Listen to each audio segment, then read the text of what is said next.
ريال مدريد يسامح مبابي بسبب الكلاسيكو.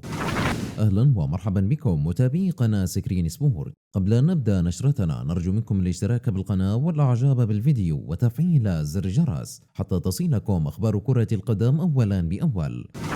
وقبل أن نبدأ في التفاصيل، هل يحتاج ريال مدريد للتعاقد مع كيليان مبابي؟ شاركونا بالتعليقات.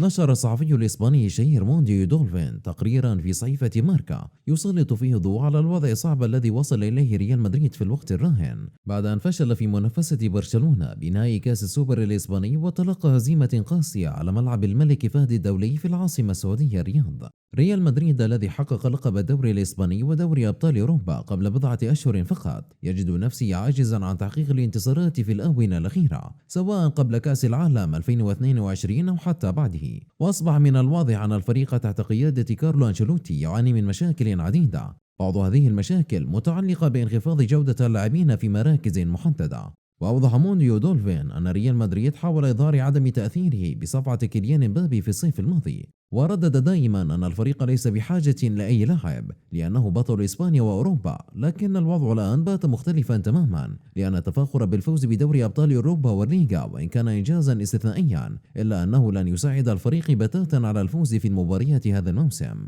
وأضاف الصحفي الشهير أنه كلما تلقى ريال مدريد هزيمة جديدة وقاسية كلما زاد ضغط الجماهير على الإدارة للتعاقد مع كيليان مبابي الذي يبدو أنه ليس سعيدا بالتواجد في باريس، وأصبح سعر مبابي حاليا 360 مليون يورو على الأقل، وبالتالي في حال إصرار ريال مدريد على توقيع محو لن يتردد باريس سان جيرمان في الموافقة. وأفادت الصحيفة أن السبب وراء ذلك هو أن المبلغ كاف جدا لإدارة باريس سان جيرمان بقيادة ناصر الخليفي والمدير الرياضي ليوناردو أراوخو لتجديد دماء الفريق بالصفقات التي يحتاجها للمنافسة على البطولات المختلفة. ولكن في النهاية أشارت إلى أن ريال مدريد قد يرفض مبالغة نظيره الفرنسي في طلباته المالية ويقرر عدم الدخول في الصفقة التي تبدو مستحيلة بعض الشيء.